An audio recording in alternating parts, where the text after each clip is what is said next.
welcome to How to Win the Lottery, Season 3, Internet Season, Snow Crash by Neal Stephenson. I'm Joey Lewandowski. I'm Cyberpunk69. This is our first episode we're recording since we were featured in the For the Love of Literature section within Apple Podcasts. If you like the show, leave us a rating or review on Apple Podcasts. It helps. Apple could do better, in my opinion. At promoting us. Sure. Oh, not that they could do better than us. This is one of our older... I don't know if it's the oldest one in the all season, but it's probably the oldest book we've covered this season. Is Neuromancer older? Neuromancer is older. But this is, for a thing about the internet, a season about the internet, this being 30 years old is old. Yeah. And this is a book that you did not love. Yeah. This book was your inclusion, correct? You wanted to include this book? I don't know. So Neuromancer is my inclusion because I had wanted to read that and I had not read that. And I know that you're not necessarily looking forward to that as well. Mm-hmm. It's of a type with this book. This is a book that I had read before that you had not read. Yeah. Had you read any Neal Stephenson or no? I've read Cryptonomicon. Okay. Because I had a friend who was like just this internet friend I made. I don't remember even how we met. Video games? Probably on the internet. Probably on the internet. But he was very formative in terms of liking, he was kind of like an older brother in a sense, like, here's some cool stuff you should check out. And he told me to read this and The Diamond Age. And I never read The Diamond Age. Yeah. Well, I understand. When I was reading this book, I could understand the things that you like about it, because I know that, for example, The Matrix is a formative film for you. That's, 1999 sort of coming of age young Joey watches The Matrix, buys himself a leather duster, starts wearing goggles, grows out some dreadlocks like those cool albinos. And why do I feel like albino is a slur? I don't know, because I feel like the way you said it feels like a slur. Well, we were watching the X-Files last night. There was that episode, Neal McDonough's in that episode. I'm like, he kind of looks like an albino with blue eyes. I'm like, is that offensive? Maybe it is. Yeah. So this, if you read this book, I don't know. I don't really know what 1992. Like, I was 9 years old in 1992. A lot of the stuff in the book I'm familiar with, but it's like the fashion in this book is very well represented by a certain group of people that I went to high school with. Sure. Right? The people who they have, they wear goggles on the top of their heads. They have sort of colored dreadlocks. They really like bands like Ministry, Sisters of Mercy, Prodigy. Wikipedia calls this a parody of cyberpunk, and I don't know that it's a parody. It's a parody. I don't find it to be a parody at all. But I don't. Again, maybe I'm not like as invested in. I think there is parody elements of parody, like the main character's name is hero protagonist. Like it's I don't know if it's parody, but it's parodying something or trying to. Yeah, well, I think we might be running into one of the problems that I had with the book. Well, yeah, immediately that the clarity of its message is not entirely, upfront. So it is sci-fi. I would say it's trying to be funny more than it's a parody of something. It is trying to be funny. I only use the word parody because I read the wiki this morning to see if there was more information about it. Because the other reason I like this more than you, because I'm not like, I like sci-fi. It's not my favorite genre, but I like sci-fi a lot. But my day job, I read about and I write about and I just am learning about the metaverse all the time. And this is the novel that coined the phrase metaverse. Mm-hmm. It's wildly prescient, given that it's 30 years old. And I have lots of things to say and to discuss about the way that this informed technology or how technology, whatever. Yeah. But then there's things like the fact that YT is 15 years old. I'm like, what the fuck are we doing? No, this is that was a consistent problem of mine throughout the novel. We'll talk about that more later. For everything that I love about this or think is amazing about this, or it's just like, holy shit, I can't believe this is 30 years old. There's another thing I'm just like, oh boy. Like, if this was like, we should not read this novel anymore. It's like, yeah, I understand why. Yeah, I wouldn't go quite that far. No, I'm not going that far either. But I think if people had that opinion, It's not totally ill-founded. Yeah, do you want to talk about YT being 15, like right out of the gate? There's no reason for her to be 15. It's no reason for her to be 15. And also there is like a very specific thing that Neal Stephenson does over and over again where he talks about her butt. He talks about like how like when she's in a room, like all the male eyes turn toward her like tight little 15-year-old butt. And it's like, in some sense, that's defensible in that he's acknowledging the reality of what it's like to be a 15-year-old woman. But that's not what this is about. And it also doesn't feel like that's it doesn't feel like he's putting YT in these circumstances that are sexually dangerous. That's the idea. And you feel that danger. Maybe you feel that danger. But I'm wondering if I feel that danger because I'm 30 years removed from this novel and because I am my brain has been sort of recoded by ideas about feminism and things like that, as opposed to like Neal Stephenson at the time is like writing about this 15-year-old's butt. It's just like, this is cool. This girl's so hot. Yeah. Don't you want to fuck her? Yeah. But like I fear for her, not really because she's 15, a 15-year-old girl in a room full of men, because she is also described as like more capable than just about anybody else. Like she's always going to be in a position to defend herself, which she does throughout. But I'm more worried just because like this is a society that's like post rules and post laws, and like anybody, it just feels like you can kill anybody at any point and just like it's fine. Like, you know what I mean? I think that comes as a result of this book being 1992 at the beginning of the Clinton era in the White House, where Clinton took progressive ideals and like was sort of fundamentally a fiscal conservative. That coming off the George H.W. Bush White House and the Ronald Reagan White House, which is essentially like 12 years of like moving closer and closer toward libertarianism. So you get this world that's built entirely out of lawlessness and privatization, where the government really is hands off. So hands off that at the end of the book, when the president of the United States gets on the helicopter, nobody recognizes him and kind of laughs when he tries to assert any sort of power, which is like, for as much as people revere Ronald Reagan, for as much as Republicans revere Ronald Reagan, his goal was to like create that kind of atmosphere where ultimately like government officials were like a non-factor in everyday life, because they would let like the morality of the public rule, essentially, which is it's hard to tell if Neal Stephenson is criticizing that or not, because like I think hacker mentality tends to skew libertarian. Is that correct? I don't know enough about either of those things to really definitively say one way or the other, I don't think. Okay. I will also say I think it's hard to know how he feels about this, because this is, aside from Mount Chicago, which is not really in this season, this is by far our longest novel yet. Yeah. I think there's a lot going on. I think he just sort of like it I think with a lot of sci-fi stuff, where I ultimately land is that I'm very invested in the world that it's set up, and then as it broadens out, I'm like, this is just too much. And like the same thing with sci-fi TV shows and stuff, where just like, this is too sprawling. And like I think this starts in a very concrete place that I love, like the very setting up the foundational thing of this world, where there's like the real world, and there's the metaverse, and he's goggling in and he's doing all this different stuff or whatever.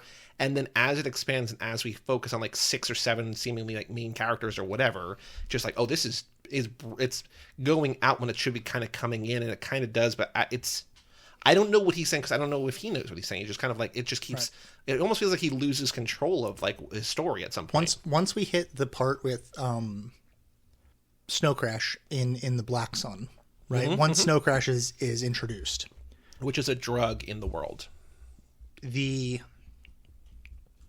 novel should, in my opinion, I don't want to tell anybody how to write novels, streamline to be about that.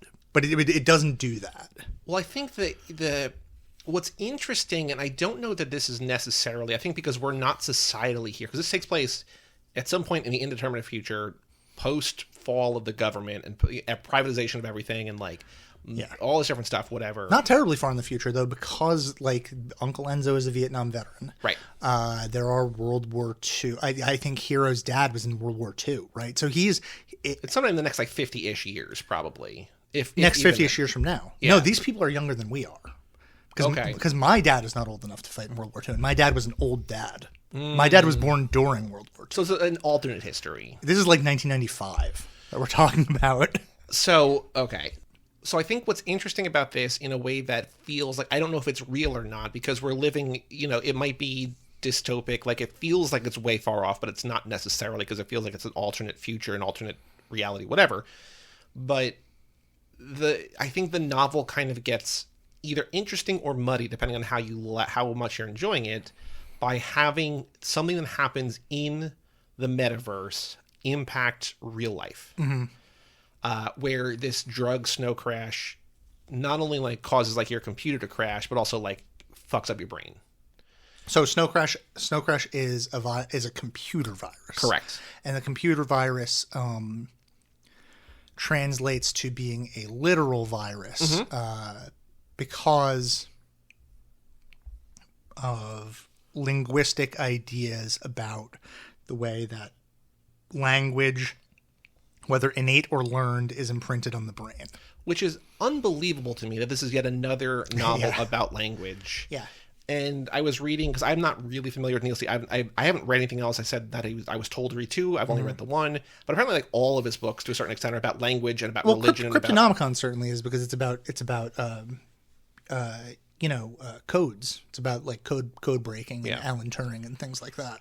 So that makes sense. So it's just wild to me. And like, this is yet another, like we were talking about a couple books ago, I don't remember what it was, but about math as a language, right? And we're like, oh, that's a new thing. And this is computer code as a language, which obviously, because there's literal like scripting coding languages. Yeah. But it's not a thing that we have covered yet on the podcast, even in the internet season. So the fact that like there's this thing, but then it parallels and ties into all these ancient languages.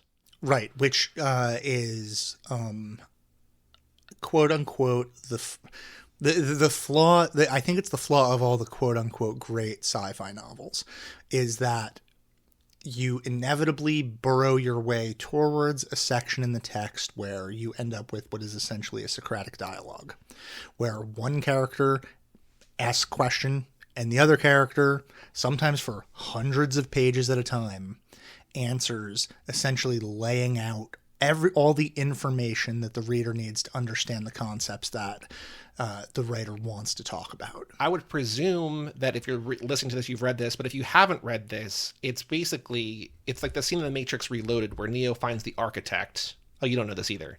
I know. God, you're such a not a nerd. It's unbelievable. You're such a cool guy. But there's a scene like people hate The Matrix Reloaded because Neo goes to this room and there's like this old guy, like a stereotypical like godlike figure, an old man with a white beard, all in white, and he just explains what the Matrix is. He's the librarian. Yeah, in this, and it's like 15 minutes. And Neo's just like, what? Bullshit. And like it's just like but it's him explaining like you're not gonna be able to do this. He's like, watch me or whatever. Basically, what I mean? But it's one of those kind of things where it's just like, in a movie, it feels, if you're not into it, feels kind of insufferable because it's like, where's the action? I thought this was an action movie. And here, it's like dozens of pages of a computer, like a computer librarian, whatever, however you want to describe it, a daemon, describing the Bible and ancient languages and like being like, this is all going to pay off. Just keep this in mind. Well, it's not, okay, so it's not only that it's not action, it's that because the dialogue is from a teacher to a learner, and the learner is not really resisting or contributing, there's also none of the tension or dialectic that makes dialogue in novels essential, which is dialogues are places to expand on character and to help everything grow. This is purely informational. We're looking at it as the best way to get information directly from the author to the reader. Yes. Which is... it feels like Dan Brown Da Vinci Code bullshit. Well, I think more... It feels more to me like someone picked up an encyclopedia and just started like making... There's some connective tissue, and it's like also... It's also an overload of information that you're not going to understand. You're like... Enki, me, Sharab or whatever it's called. Like what frustrates me, because it wanes my interest in this in a way that it shouldn't, because like we've talked about on here before, that like things that I love things about religion. You obviously love things about language. Like when these are tapped into in a way, it like unlocks a thing that just like, holy shit, like this thing that like it's packaged in this like cool slick sci-fi exterior, whatever.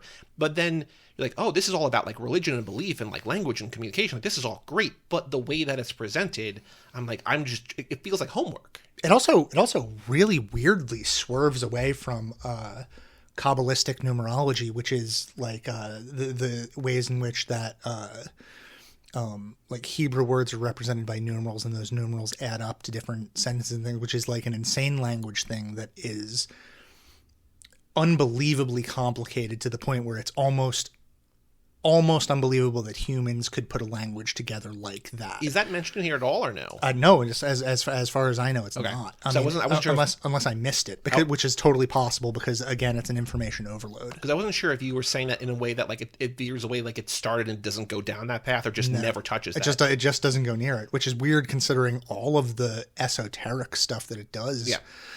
That it really, really digs into. Because it feels like it's the kind of thing where it's making connections that either might be real or might not be real. Like it might be the kind of like, it again feels like a Dan Brown sort of thing where it's like, wouldn't this be crazy if this were true? And like it's comparing the origin of language and like the stuff in the Bible, like the Tower of Babel, and this alternate, like almost like alien thing of like, we used to have this like shared language and then it became this fractured language and all, like, and it feels like, yeah, maybe that's possible. Like the same with the Dan Brown stuff, like the Da Vinci Code is just like, what if there was a secret on the back of this or whatever? Like, what if there's this whole like secret society? Like that might be true. It's probably not. It's probably just like fictionalized for like, narrative intrigue. But it feels like, oh, that actually, it's plausible. It's not like believable. Well, but also in addition, in this case, like I think I haven't read the Dan Brown books, but I think that those are presented in like an investigative way where it's like a source of discovery. Like he's moving through these and uncovering things about a conspiracy, and that conspiracy, he's working with the information that he has. In this case, Hero is essentially asking a supercomputer, and the supercomputer is going like, here's the actual truth. And the actual truth is that Christianity comes from this and this and this, and all of these things go back to this thing where language is essentially like a functional the creation of the universe resolves around like the utterance of a word or whatever. Right.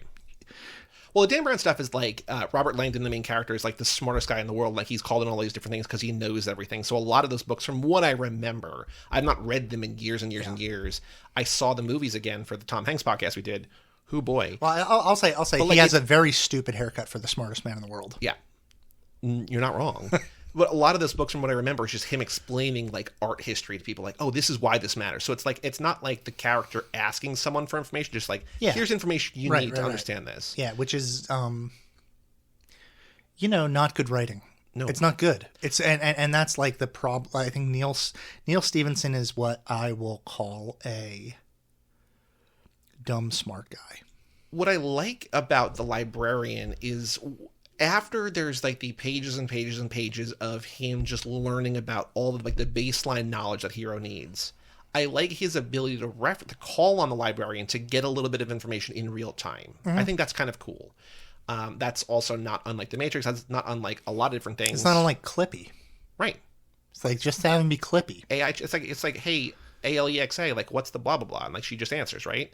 Okay, so I'll say the interesting part about the librarian for me is when Hero is making inferences about things, and the librarian is like, that's not how my brain works. I can't really make those connections for you because those are emotional connections, and I don't understand what you're talking about. Which is good because he's a computer, right? Like there's really smart stuff in here, which frustrates me that like.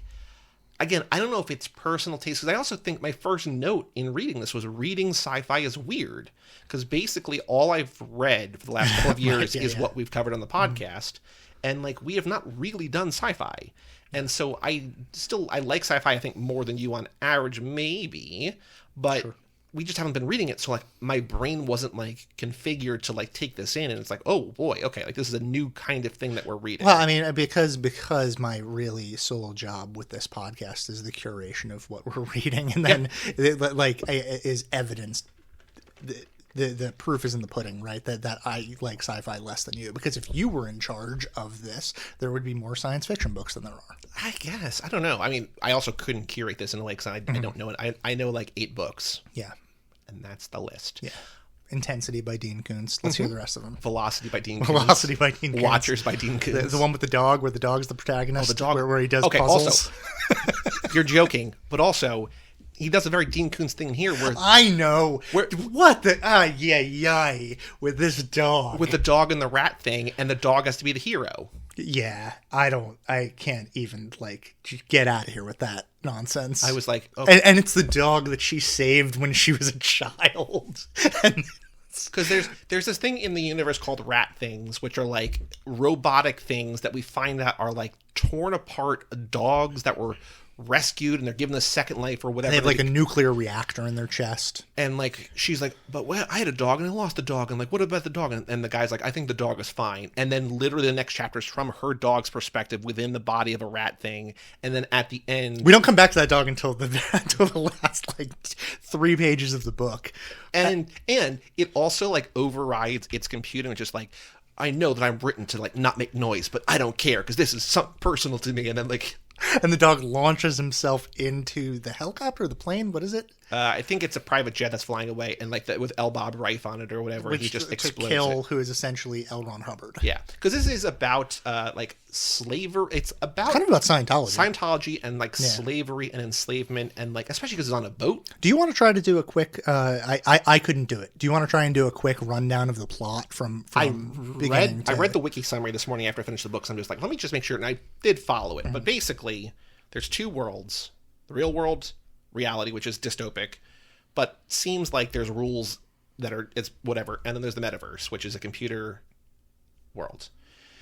And our main character, hero, protagonist is a coder. He's also a samurai. He's also a pizza delivery boy, which he gets fired from very quickly.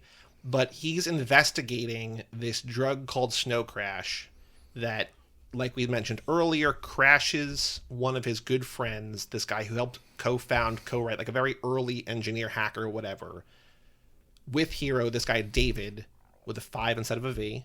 That's how you know it's cool. I'm rolling my eyes real hard right now. They co-wrote this club called the Black Sun.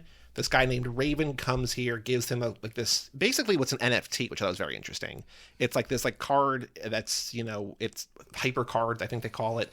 And it's the drug Snow Crash, and it crashes David's system, and in the real world he like has like a seizure or whatever and just like goes to a hospital for the rest of the so book. this happens by David looking directly at the card, which has it's a bitmap of like too much information. Basically, he's overloads the system. But because he's a hacker, his brain has sort of internalized that language in a way that he can look at it and understand it, and even without necessarily reading it, he can just like understand that it's meant to do this thing to his body or whatever. Yep. The way that when we read certain words, it might do things to sure. our own personal bodies. Our hearts might like start beating faster if we read a slur or something like that.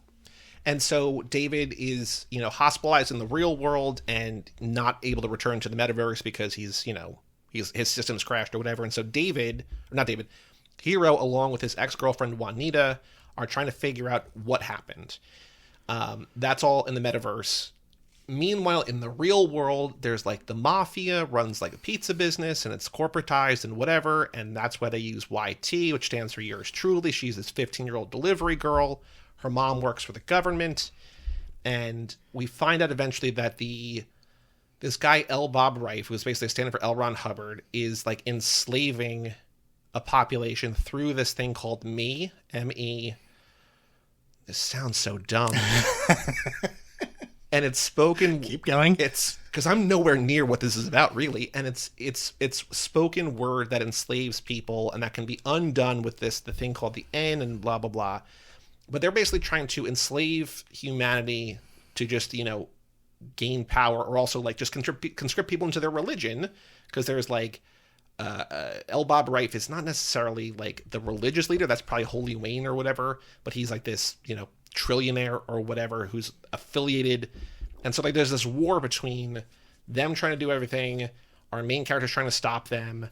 Oh my god. The government's roped in, that's not what it's about, but it's also what it's about. They're just trying to stop this thing that's like a snow crash. And Snow Crash is like it's the spoken word in reality enslaves people. The snow crash in the universe crashes them.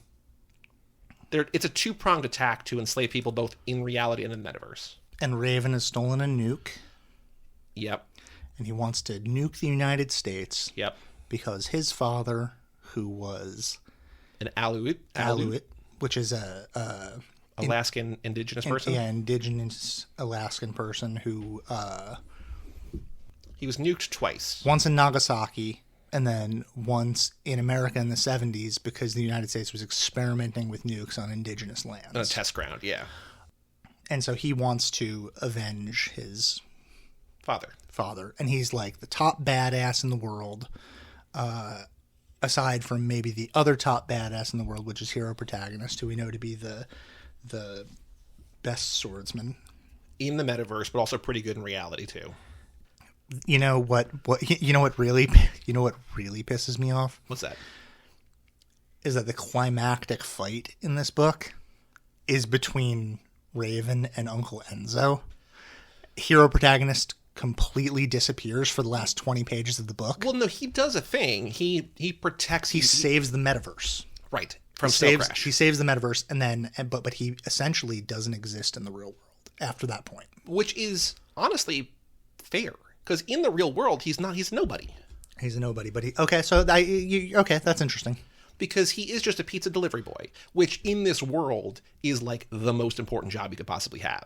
So, well, I mean, it's one of the most. He makes it seem like, or to him, it's life. It's literally life well because it's a symbol for the mafia's honor, right? The mafia, which is at this point a privatized group that has pizza place franchises. Which is another thing that we can talk about. Like this book is obsessed with race in the manner of an old man. Is this book? So that's a question I had, and I think I could see it either way. Is this book racist? Mm-hmm. Which I think the answer is partially yes, partially no. Or does it just feature racist characters? Yes. Well, I don't know if it's I'm not comfortable necessarily calling it racist, but I think its obsession with race is uninteresting to me. Because I'm not interested in, there are all sorts of people out there who are, and most of them are, I would say, are older than I am.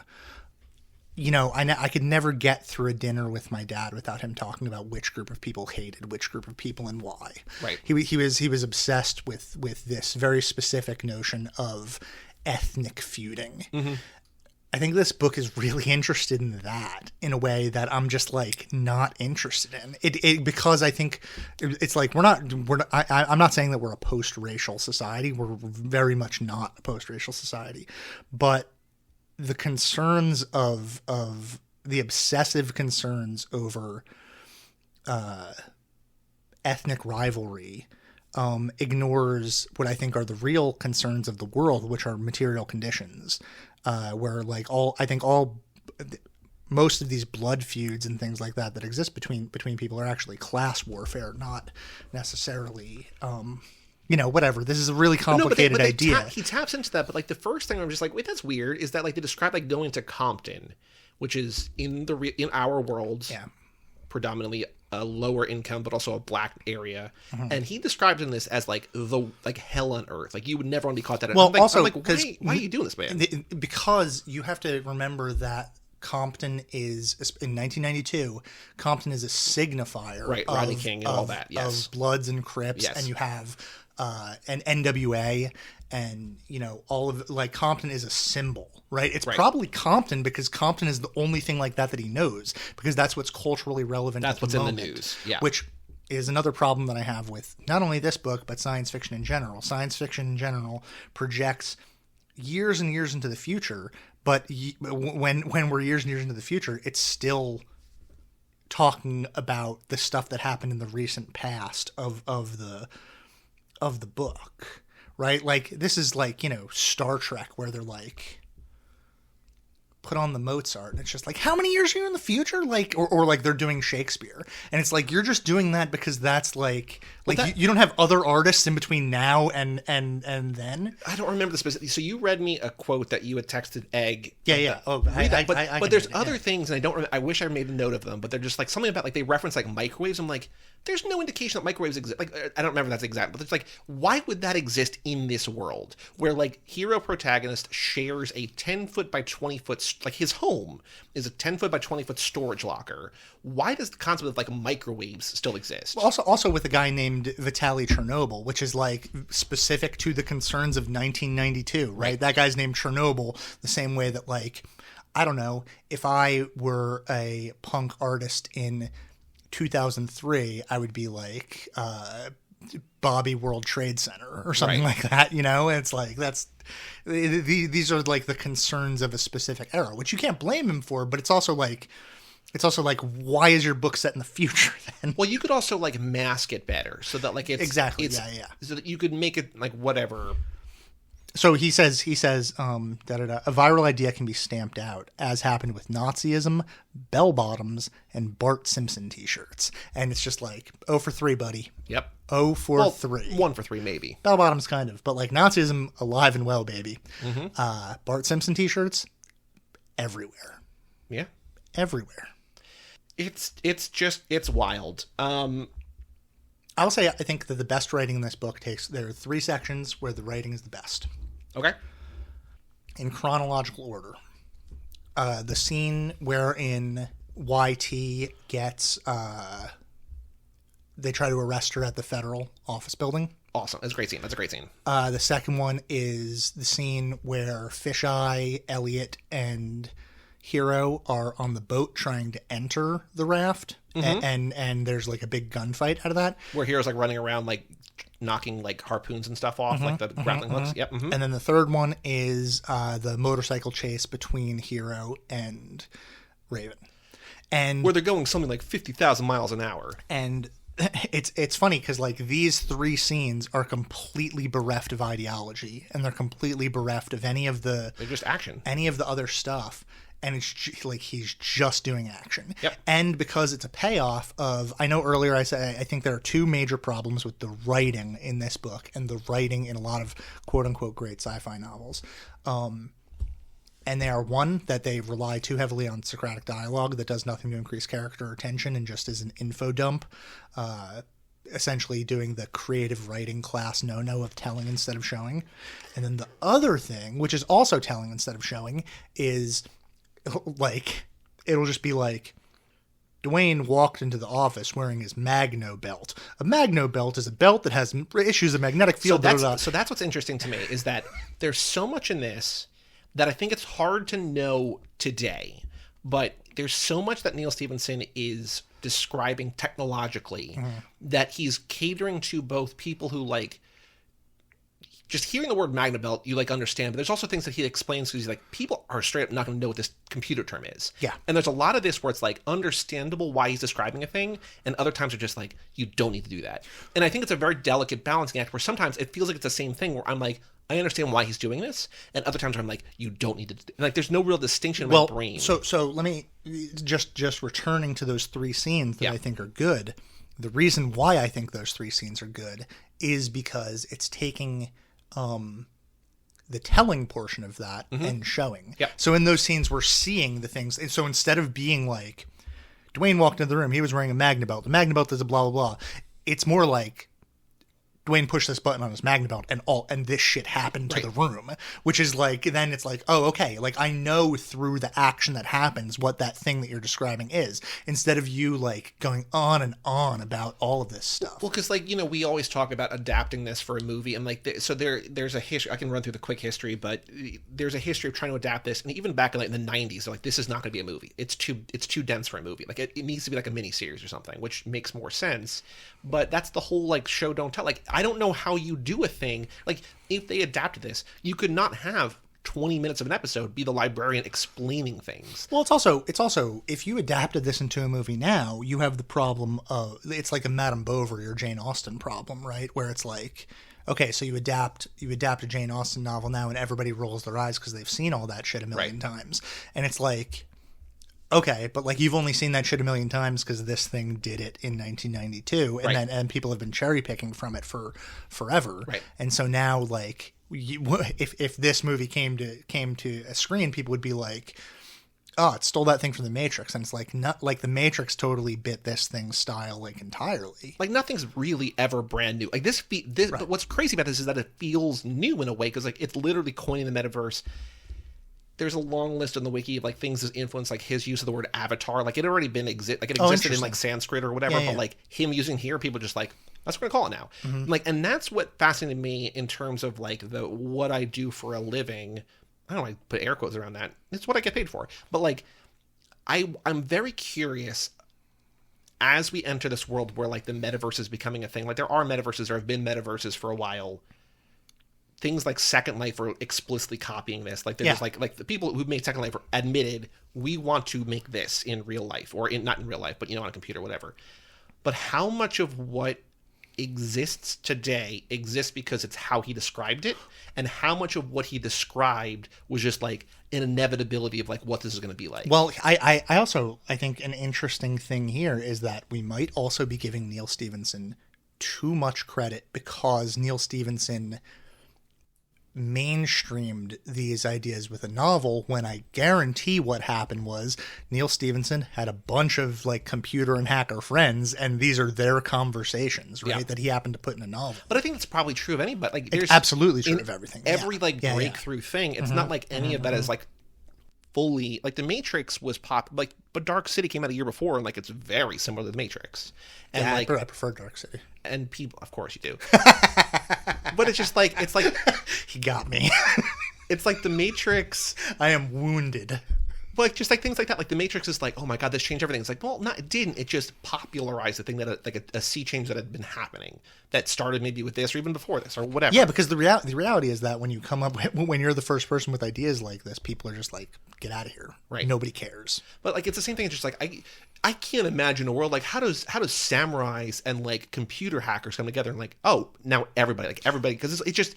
And what's also interesting is that like, were those already coalescing in nerd culture, or did nerd culture adapt a love of Japan and anime and computers and coding and sci-fi and cyberpunk and whatever, because they all love this? Because this is speaking to like because they're like, oh my god, I love computers, I want to read Snow Crash. Like, oh shit, samurai swords are really cool, and then like, it all just coalesces, which is essentially now this would be a parody of that like boys love samurai swords stuff, right? But we're not supposed to look at hero protagonist and roll our eyes at him. He's supposed to be cool. At least I think that I read him as that he was supposed to be cool. But if this thing is saying that it's a parody, then like I didn't catch that at all. So the top, how like on Goodreads there's question and answers. The top question is, and I don't know how it's sorted, if it's just most recent or it's probably not most recent, maybe it's upvoted or whatever. The first question on there is main character named hero protagonist, really?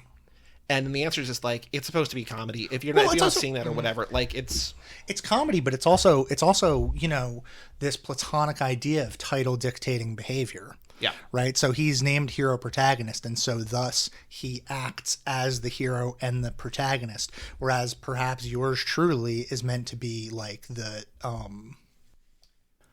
audience character, right? We're supposed to be yours truly. She's the most likable and she's the person that we're rooting for throughout the text. She's the person that we worry about. And she's the only one with like something to lose that we care about. And she's also the only one really with a personality. And a great butt.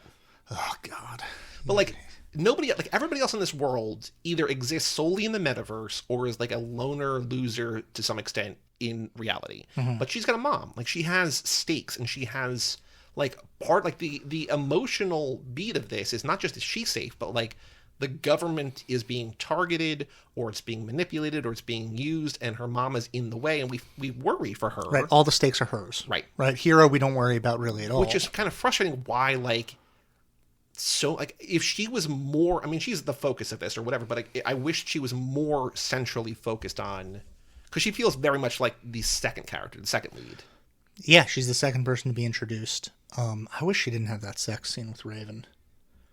It's terrible. It is terrible. It's like reading that, I was just like, this is unnecessary. It doesn't really do anything. It doesn't pay off at all. There's the Chekhov's gun where it's the Chekhov's dentata. But, like, you don't need that at all. You don't. Like, the dentata in this universe... He's not even mad at her. You think that it's going to result in him being... Well, you think because she explicitly says, he's going to be mad at me. Yeah, you think he's going to be murderous. And like, the rest... You think that the rest of the novel is going to be him pursuing her to kill her because she has stabbed him in the penis with a needle and knocked him out for 4 hours. Which is not what I thought the dentata, because the term dentata is teeth. And I thought it was going to be this thing called Rapex, which is the real life version of that. Well, there's the horror movie Teeth? Yeah. Where directed by Roy Lichtenstein's son. Really? Yep. Where it's just like a woman has, her vagina is lined with teeth, and it's, metaphor.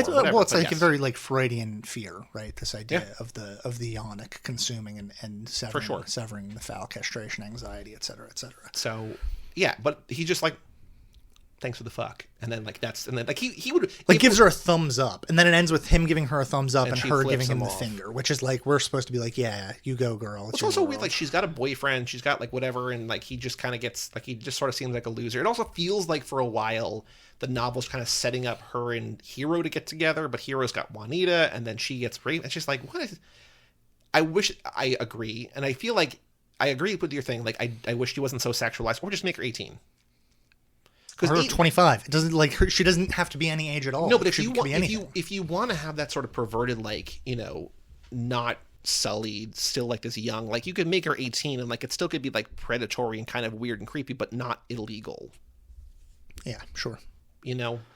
I have a read on this that I haven't been able to quite work out in my brain, and I don't think that it's Neal Stephenson's intention, but I have a read on this as an AIDS narrative. The whole thing. And I haven't quite worked it out yet. Obviously, it's 1992, so it's an AIDS culture for sure at that point, right? Yep. It's like this is everywhere. Mm-hmm. But also this idea of AIDS as an ideological disease, or a disease that is aided and abetted by the rhetoric that surrounds it concerning who gets the disease, and how, media can sort of use that kind of linguistic code to affect, through its rhetoric, to affect the public's reaction to it. And as a result, ends with untold thousands dying through the very like libertarian ideologies that are presented in this text. Whether it's critical of those or not, I can't really say. But I haven't put I couldn't really put it all together. But it felt important to like. It felt like there was a connection there to me. Well, I think the fact that it's about a virus, right? Like, it's about a. How do I say this? Because I don't exactly know how I want to say it, and I also don't want to come off sounding ignorant or racist. Well, but I feel like, because like Snow Crash is, I think, portrayed as, I guess maybe most drugs are in most narratives, but like as like a thing that these poor people do. Like, it's like you have to go to like the weird like corner, sort of ghetto corner or whatever, and like you have to like do the drug there, and like it feels like, I don't know. Well, no, it's a thing that happens to a certain type of person, right? And like in this book, it's hackers, but like I think more importantly, like, all pandemics are ideological pandemics as well as being like biological pandemics. Yeah, I mean, we've seen that, with COVID. There's like both the literal viralness of it, but the linguistic and ideological viralness of it is something that I think this book is really putting forth this idea about, Well, I think that goes back to what you were saying much earlier about how this is more about class than race, even though they're kind of intertwined in a way or whatever, right? But yeah. Oh, but it also comes back to all problems being problems of language. Mm-hmm. There was, to sort of change the subject, but going back to the things that we liked about there was another part that I really liked. And I think because the humor came across for me, it worked for me in a way that like it didn't elsewhere. But when they're describing the bureaucracy of working for the government and the mom, all the hurdles that the mom has to do, like how you have to take the stairs up because if you take the elevator, people want to think you're lazy and blah, blah, blah. Sure. And then like the toilet paper memo, that email I thought was very funny. What was that? There was like this email about how like toilet paper is like poorly packaged and poorly designed because sometimes you need more, sometimes you need less, and like all this different. There's like this memo. It doesn't really matter what it's about, but it's a very long email. Oh, you have to take 15 minutes to 15.62 minutes, and about how if you read it too quickly, if you read it too long, like the bureaucracy again of that of like, well, if you're a younger employee, you should take a little bit longer to show that you actually care. But if you're an older employee, you want to go read a little bit and she self-consciously scrolls back because they can witness you scrolling back to reread because they think that rereading is good. And that will always it'll show up in your file. Like I thought that was very funny. Yeah. Because it's like, oh yeah, people actually care. Like there was in the last year, as we've all, as much of the business world went to online only meetings, Microsoft rolled out in Teams, which is their version of Zoom, eye tracking, so they could track the percent of time someone was looking at their screen as opposed to percent of time that people are looking elsewhere. Yeah. And it was all this manipulative, like in a very consumer forward facing package, they were making it like, look how easy this is to spy on your employees. Sure. And they were proud of it. And it's like that. And like, this is, I wouldn't say our society is dystopic in a different way, but like compared to the novel, wildly dystopic, this is just like, this is just life or whatever. Like it's the slow decline or whatever. But this is like, oh my God, can you imagine? It's like, it's already happening. Yeah. So, anything about a character named Tranny?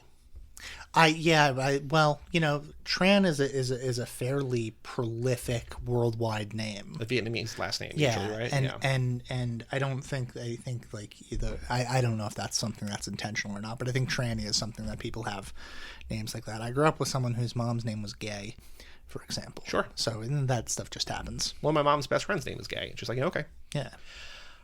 You got things to say about Sushi K's rap? My name's Sushi K, and I'm here to say here to rap in a brand new way. I was like, is this supposed to be terrible? I couldn't tell. Meg assured me that it was supposed to be terrible.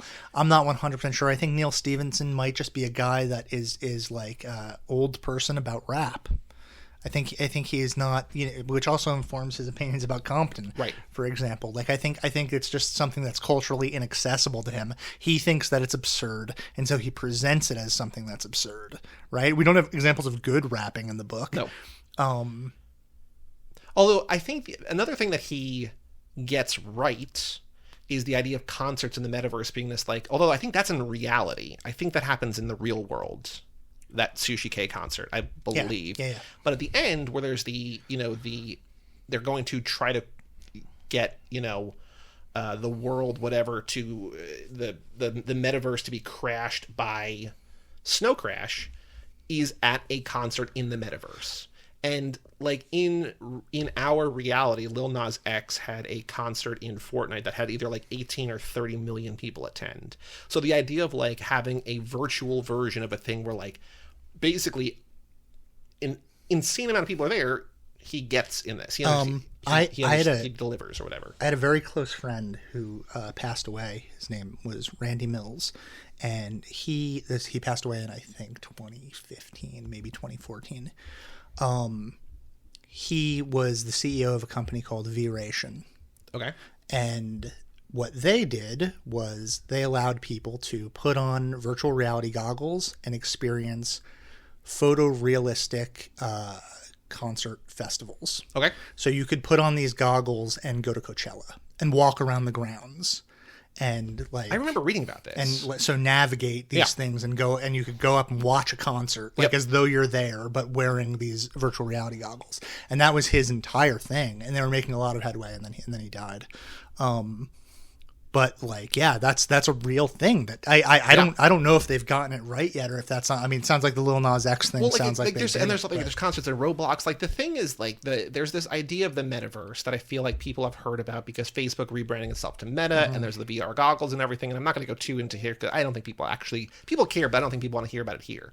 But there's this idea of like this one metaverse, like a Ready Player One or Snow Crash, where everyone is tapped into the same place, where it's like The real world, for any number of reasons, is so bad that we want to escape into the shared collective experience where you can be, it's kind of Westworldy, and like you can be whatever you want here. Yeah. That you can be into samurai swords, but here you can be like a badass hacker who's into samurai swords, and you can be the greatest in the world or whatever. You can ride a motorcycle at 50,000 miles an hour.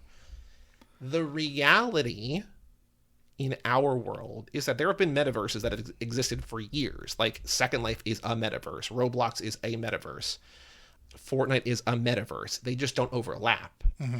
And so the idea of like concerts or whatever, like there's all sorts of metaverses. It's just like whether we're going to get to a point where it's like Ready Player One or this, I don't know. I don't think so. I don't see how that can happen. So it gets things right, gets things wrong. It's just, I think it's technologically and like archaeologically fascinating. Yeah. I can't imagine how crazy this would have been to read in 1992. Yeah. Where like all of this doesn't feel like common knowledge. Mm-hmm, for sure. It may have been even more, well, I guess it was a very popular book, so maybe not, maybe. But like I found a lot of it inaccessible, which might just be because of my interests. Even though my interests are linguistic and religious, so I don't know. On the wiki, that's why I feel like I wasn't surprised that you didn't like it based on your Goodreads rating or whatever, but I was like, it feels like it's scratching the types of itches that you look for. And even if it's not packaged in a thing that you would generally tend to gravitate toward, it's almost like it's like a drug of like, hey, you want to try some sci-fi? Well, here's some language stuff. Like first it's free, man. And then you're like, holy shit! I'm not. You know, I know. I'm not a sci-fi ignoramus. I've read. I've read the Heinlein. I've read the Philip K. Dick. I've read William Gibson. And this is like often, I think, ranked in like the 100 best whatever, like American novels of the 20th century. Well, that's blah blah insane. blah. I mean, I don't. You know, people have their own tastes and stuff like that, and I'm certainly not a grand arbiter of what's quality and what's not. But I could. If I made a list of 1,000 American novels, this wouldn't come close to cracking it. It's probably, I don't know if it's maybe best, but I think it's definitely one of the more influential things that we've read for the podcast. In terms of what we've read having real world payoffs. I mean, like, we've read things that have dictated and led to other, like, books that we've read or whatever. But in terms of, like, actually physically creating or guiding or whatever. Yeah. This is a big deal. I guess so. I'm not saying it's good. Well, you know, it is or it's not. I don't. Again, I'm not pretending to. There's aspects of it that I don't remotely understand, and I don't want to. You know, I would never discourage anyone from reading it. No, and I think it's the kind of thing where, due to its length, you're either going to know.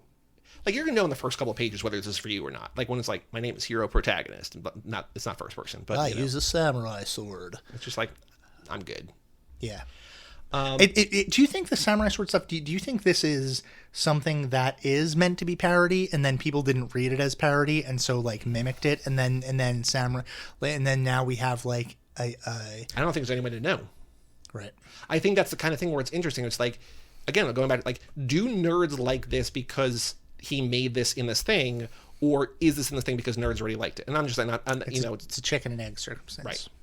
Originally, he wanted this to be a computer-generated graphic novel, not as like a novel, but like a computer, like a thing only with a computer, I guess, which would have put it more in line with the boys thing that we read. But he realizes, quote, it became clear that the only way to make the Mac do the things we needed was to write a lot of custom imaging processing software. I probably spent more hours coding during the production of this work than I actually did writing it, even though it eventually turned away from being the original graphic concept. That's interesting. It would make sense as like a thing you could only read on the compuder, right? Like when we talked to Darcy, she's like, I didn't want you to read it on the screen. I wanted you to have to actually hold it in your hands. Mm-hmm. This kind of feels like, no, you can only read this on the computer. Yeah. Although I don't know, because a lot of the stuff that he's talking about with regards to, you know, language and ancient texts and things like that, those are not computer. You know, it's sort of like the molding of this. The overall idea is that language is language, right? Mm-hmm. And you don't whether the medium for the language is a tablet that's been chiseled into, or whether it's binary, right. Creating, you know, whatever. So this was originally optioned shortly after it came out, optioned to become a movie, but apparently it never. And like it's one of those things that like keeps like coming back up, but it never gets past pre-production. Then about a decade Neuromancer. ago, something you told me that Joe Cornish, who directed Attack the Block, so like right after Attack the Block comes out and people love that movie starring John Boyega, he's attached as a director or as a writer and a director or something with Paramount. Paramount's like, we're going to make this. This is our guy. And then 5 years after that, I guess nothing really happens. Amazon is like, we're going to make a series about this, and Cornish is going to be a producer. So like, that's not really happening, but he's still involved, whatever. Then 2 years after that, HBO Max gets the rights, so like, we're going to make a series, and then they're like, never mind, and so it went back to Paramount. So like, it just feels like this is the kind of thing where people are trying to make it work. I'm surprised like it hasn't been done poorly. Yeah, but it seems like at some point maybe, but I don't know. But it's one of those things. Again, I think it's been done in so many different mediums, not mediums. It's been so many different things have ripped it off that if you watched it, you would think this is an unoriginal like collage of other stuff that I've seen, but it's like the stuff that you've seen is actually a collage of this. Right. And Neuromancer. I just want to run through quickly the things that like this basically influenced or helped guide or shape, but the word avatar, Wikimedia, and Wikipedia in general, kind of like a comment, like the CIC, which is a combination of the CIA and like the Library of Congress, kind of informs like that, widespread data repository. Google Earth was basically kind of modeled after this to some extent. The guy who made the video game Quake basically was inspired by this to make Quake.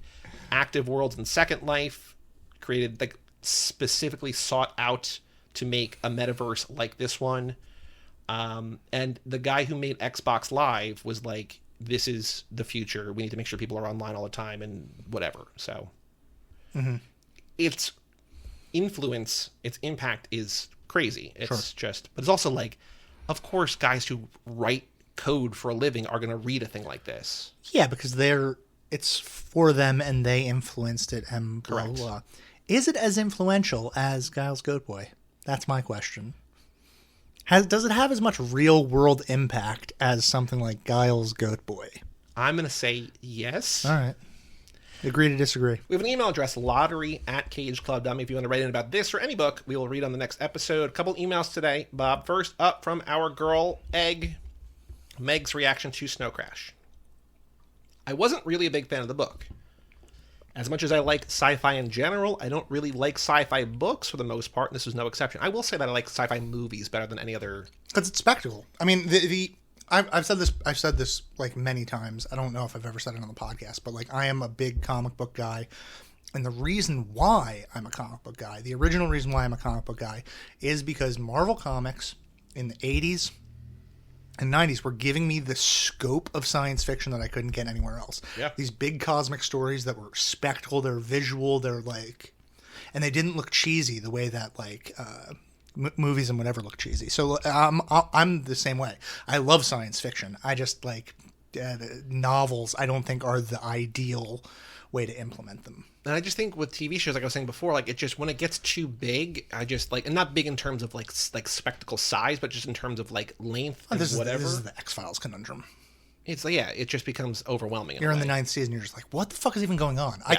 I could not remotely explain to anyone what the plot of the X-Files is once we get past like the 4th or 5th season. And I don't think that, Chris Carter could either. Yeah. There were way too many parts that felt like Wikipedia info dumps. However, I did find it interesting at how much of the coding stuff still seemed true to life. Yep, based on conversations I've had with Zach. Spoilers for upcoming things, maybe. I won't say too much about that since I expect Zach will have included that in his email. I don't know, maybe. Who knows? It's a mystery. I also won't say anything more. Tune in later. Like in 2.5 minutes, maybe. I also won't say anything more about transportation in the book, aside from the fact she is a girl who loves trains. Yeah, well, I think, he's also here. I know he writes about that too. I think Zach is a boy who loves trains. That's the one thing that I read about his in his email. He Sakura style. Aside from the fact that it's interesting that the dystopian reality had all cars and roads, and the utopian metaverse used public transportation for the same reason. Yeah, it is interesting. One of the things that stuck out to me was realizing that Zuckerberg missed the point and role of the metaverse when rebranding his company as Meta. Egg coming for Zuck. Let's see what she says. For one, there's a line from Juanita saying the metaverse is, quote, distorting how people talk to each other, which is also a current criticism of social media in general. I think that's just in tech in general. For sure. I think that's just not social media. It's a good catch, though, because it's not something that I wrote down. It didn't feel like Stephenson was saying that the metaverse was something that was necessarily positive, more than just something that appeared as a result from the dystopian present. It wasn't something that should be strived for. Yeah, but right. Okay. So it's a reaction. It's like this sort of thing is always a reaction to the world that we're currently living in. But maybe the criticism is that instead of trying to make the world better, they sort of retract into this digital universe because they're not willing to do the hard work to make the world better. I think one thing that my boss says a lot is that technology is neither good nor bad. It's how you use it. And I think that I disagree, but go ahead. Well, I think you're disagreeing because like some technology is used exclusively in bad ways. Yeah. Like social media as a way to like democratize journalism is great. People using Twitter as a platform to target and attack other people, not great. Whatever. Well, I mean, it also depends on where you like technology. Like we've talked about this before. Language as a technology is for sure a thing. And obviously the wheel is an important technology, but also tech is like the creation of tech to solve the problems that tech has caused have only exacerbated all of the problems. It's that quote from, I don't know if it was Oppenheimer, but like someone that had to do with the creation of the atomic bomb says, it's very clear that the whole world is going to hell. And the only way to stop the world from going to hell is to stop trying to stop the world from going to hell. Because we keep on building bigger and bigger bombs in order to scare people off from using the bombs that were smaller than the big bombs that we're building. Yeah. And it just gets scarier and scarier. But also, I think that also factors in into things like climate change and stuff like that, because you start like, we have air conditioners, and air conditioners cool the room, but they contribute to the overall problem of heating the world. Right. So, we'd all be better off if everyone just stopped fucking using air conditioning. I mean, really old people would not be better off. They would probably die. Take it pretty hard. But like that's my, for sure. Yeah, it's complicated, but. Egg goes on, something I want to spend a bit of time on is the really horrible sex scene between YT and Raven. It was too erotic to be written about a 15-year-old. When the scene first ended and it was revealed that YT's dentata jabbed Raven in the dick, I gave it the benefit of the doubt. I thought that maybe it was some kind of commentary on consent. I don't think it is, because she's very into it. It could be. It could be there isn't it might play into my reading of it as an AIDS novel. But go ahead. And how YT, as a minor, couldn't really give consent in a meaningful way to someone like Raven, who I assume is a full-grown man. That counters the thing that you just said about how her being into it. And so the dentata saved her from a predator, something that YT would realize in the future. But then later on, YT sees Raven, and it says something along the lines of him loving her. So I was wrong. The scene was just as gross as it was at first glance. I will say I did laugh when I realized the dentata got Raven. I remember, I knew that was going to come because, it sets it up, and it's not like, I probably forgot a lot of this as I was reading it, but, as soon as she has that, full body, what she describes as, a full-body orgasm that even he has, I'm like, oh, I know what happened. I also feel like there's a suspension of disbelief that she would forget that she had that inside of her. Well, she's so wrapped up with it. But she's mentioned it many times throughout the text, correct. that she's got it. And also, the entire text is not just that, but it's all of the self-defense that she has on her. Mm-hmm. It's the mace spray that she has, and it's the this, and it's the that, and it's like the thing that explodes the glass, and all of her life is defending herself against creepy older men. It does feel unbelievable that she would forget that, what's that one thing I need to do before I have sex? Oh, right, take out the thing that's going to, nuke the guy's dick. Yeah, it would be funnier if she nuked his dick instead of it essentially doing no harm to him, except for knocking him out for... I thought it was going to cut it off, but it just knocks him out for 4 hours. Yeah. Would have been better if it cut it off, because then it would be a thing about masculinity, and then he's still, trying to be a top badass. Well, anyway. I will say, if you want a story about dicks getting cut off, read Amelia Gray's collection of short stories, Gut Shot. There's a great dick cut-off story in there. The more I think about it, I think Amelia Gray is my favorite writer. She's great. She's just insane. I thought it was, I loved My Year of Rest and Relaxation so much, I thought it might be Otessa Moshfegh. But I'm just Amelia Gray. I haven't read everything, just read the two things, Threats and her collection of short stories. I'm it's insane. I just love it. Isadora is much different, but we'll get to it eventually. And I have Lapvona from the library. I have not read it yet, though. Yeah. It feels important, Egg says, to draw attention to the way Hero and YT's attraction to their, for lack of a better term, significant others is portrayed. YT's attraction to Raven is almost entirely sexual. A lot of care is taken to show that YT feels physically drawn to Raven in a way she doesn't feel toward any other male in the novel, even though it's made explicit that she's sexually active. The descriptions of her horniness felt so creepy because she's 15. Hero, on the other hand, seems to be completely drawn to Juanita's mind, which is almost ironic considering she's one of the flattest characters to exist in the novel. We're told she's a great coder and she's so smart. She's like, what, an A cup? Keep going. Keep reading, folks. But it's done in a way where we're supposed to take it as fact and not something that's shown to us. And then the most cringy exchange of the novel takes place between the two of them. Quote, "If we get out of this, will you be my girl?" "Naturally," she says. "Now let's get out of it." Yeah, that's like some stupid, like... Indiana Jones. Yeah, because, well, Indiana Jones rules. But... I'm not saying it doesn't. I'm just... No, yeah, it's stupid in, like, pulp adventure stories of the 1930s. Yes. "Ah, you gonna be my girl?" Like, it's very stupid. I will say that I don't think Egg is wrong, but I do think that, like, there's something like the puppy love when you're 15, you're like, this is everything I've ever wanted. And then when you're 30s or whatever Hero is, you're just like... I would be more attracted to her mind. It makes sense logically that it's less sexual and more well-rounded, but also creepy and gross. Yeah, I think everything that she's written about that sex scene, I think, is really well worded. Better than, I mean, we spoke about it very briefly, but it's better than any articulation that I could have had about it. All in all, Egg says... While I can appreciate that this novel was groundbreaking at the time, I wouldn't have been able to get myself to finish it if it weren't for the podcast. Yeah, Jesus, me neither. I almost quit. I mean, I didn't almost quit, but the last like 2 chapters, it's like there's not that much space left in the book, and I'm like putting the book down, checking Instagram, getting up, going to the fridge. Normally, like last 50 pages, I'm honed in. I'm just not doing anything but that. Next email from Zachary Rosenberg, Snow Crash Thoughts. "Hey, Bobby and Joey, this is Zach of Egg and Zach fame. A fame I did not know was a thing until this email." Yeah, yeah. Full disclosure, I actually haven't finished Snow Crash yet. Well, invalidates the email. My e-reader says I'm 80% through, but I figured I'd still share some thoughts. For sure. Overall, I've been really enjoying the book. I like the matter-of-fact sort of descriptions, and I think it's a fun ride through an interesting world. Aside from the story, there are some pieces of the world that really caught my attention. There's a lot the author gets right about software, about coding, hacking, and the culture surrounding it. It's pretty amazing that with all the popularity of sci-fi, the work and attitudes of programmers are so poorly represented. Just little elements, notes on the storage of binary files. The fact that by default in the metaverse you can move through most things unless collision boxes are calculated. That the fear of every programmer is to be a manager and not write any code. Or the experience of Hero writing some tools using snippets of code he's written before for other work because that's how hackers do it.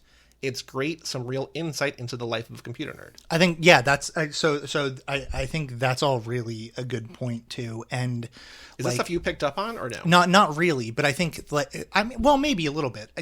I would say not those things. I wouldn't personally know those things specifically are true.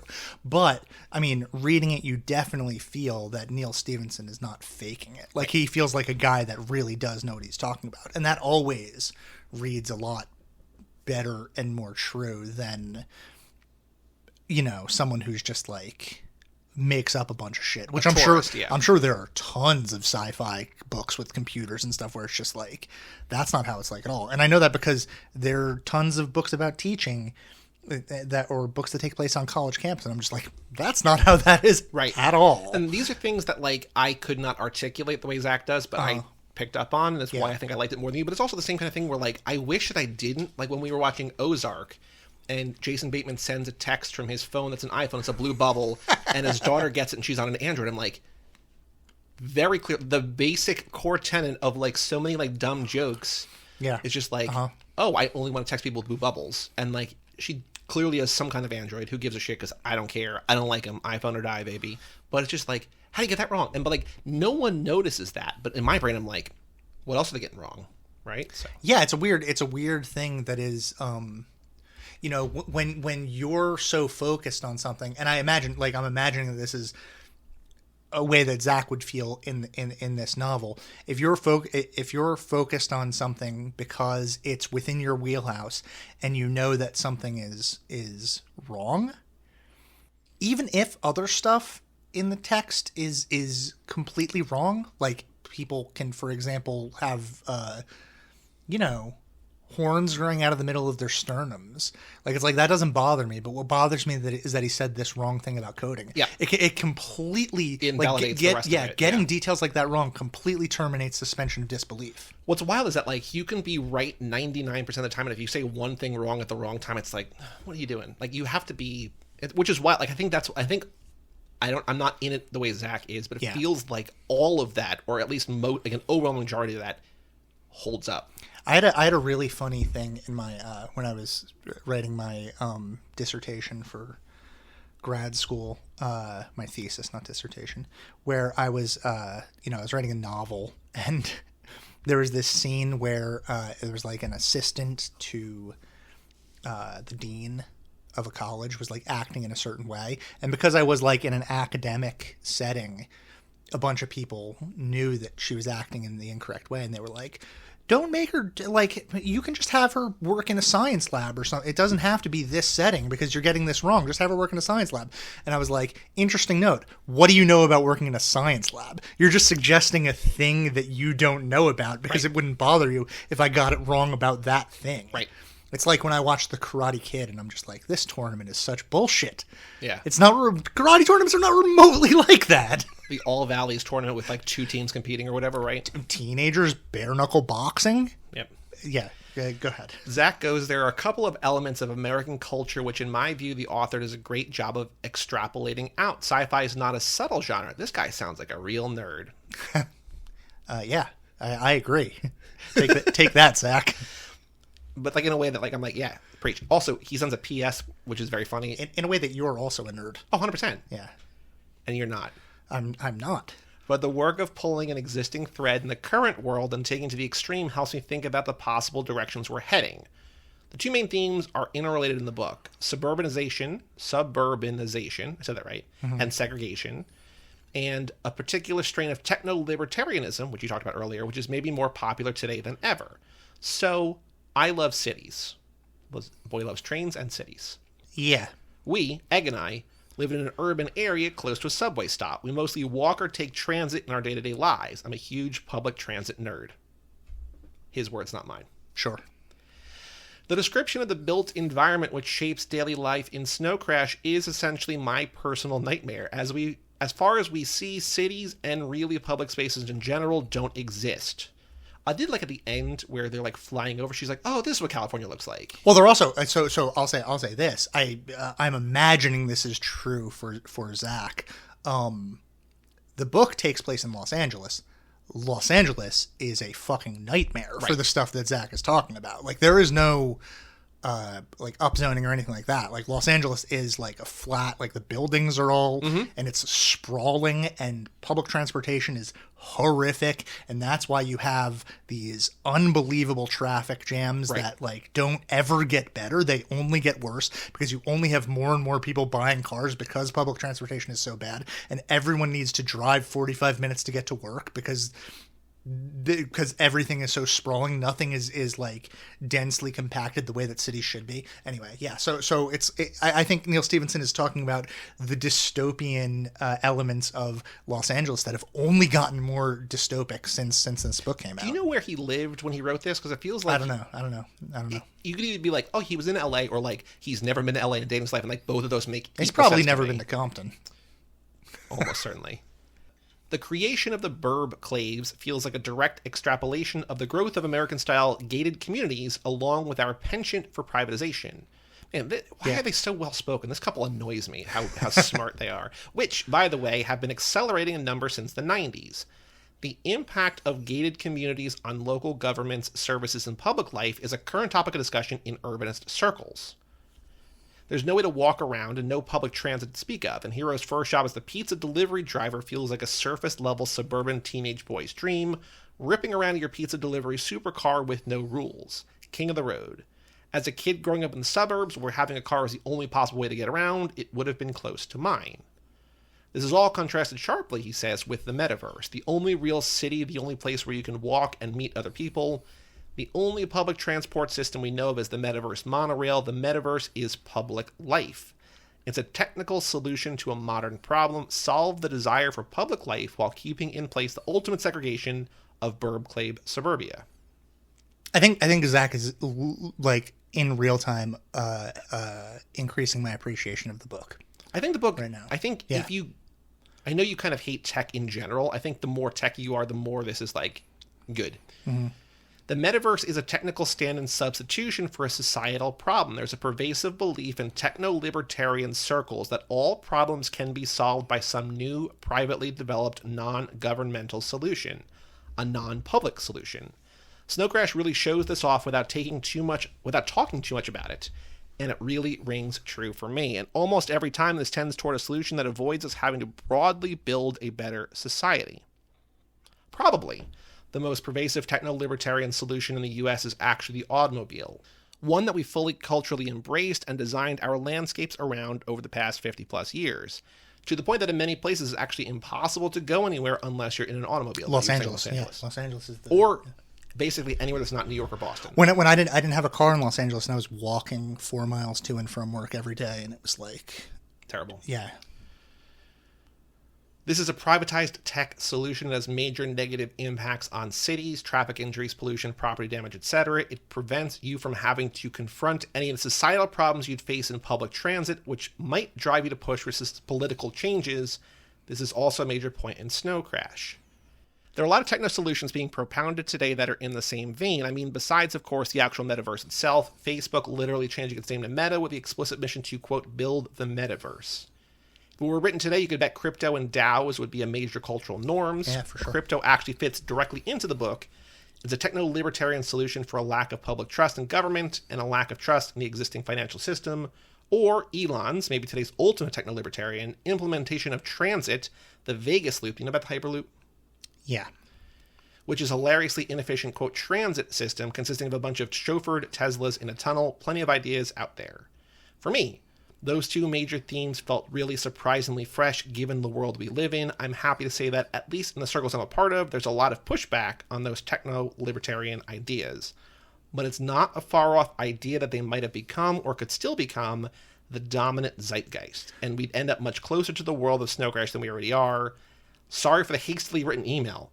The fuck? I can't wait to listen. Zach. It's like way more articulate specifically about the books than I am. But I think it's like that's what happens when you get someone who knows the specific content of the book really well, opposed to like someone like me who's freestyling about shit that I have no idea about. I could have done about maybe 3/4 of that in a similarly eloquent way. I intentionally didn't because I knew you wouldn't give a shit. Yeah. So I'm glad that I do give a shit. I think, but I think I feared it would have been like the librarian where I'm just explaining Web3 and you're like, Well, no, but I mean, you know, I earlier expressed my dismay over this idea of the hacking community or whatever, et cetera. It's something that I don't really know that much about, being so libertarian bent.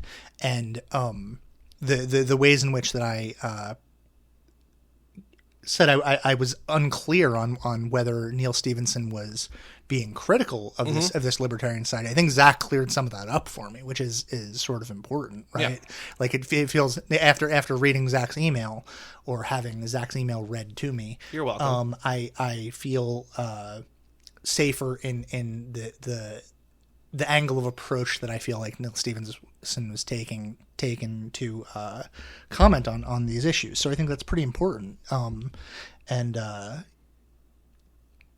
You know, a good reason to bring in a voice that's not the voice of a English teacher to something like this. Like, it's good to have an engineer on board, fellas. Zach sends another email. P.S. Written so quickly because I need to get back to practicing my sword skills by playing Beat Saber VR on my MetaQuest 2 VR headset.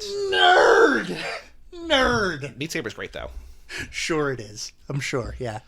I got to get back to playing Dr. Mario.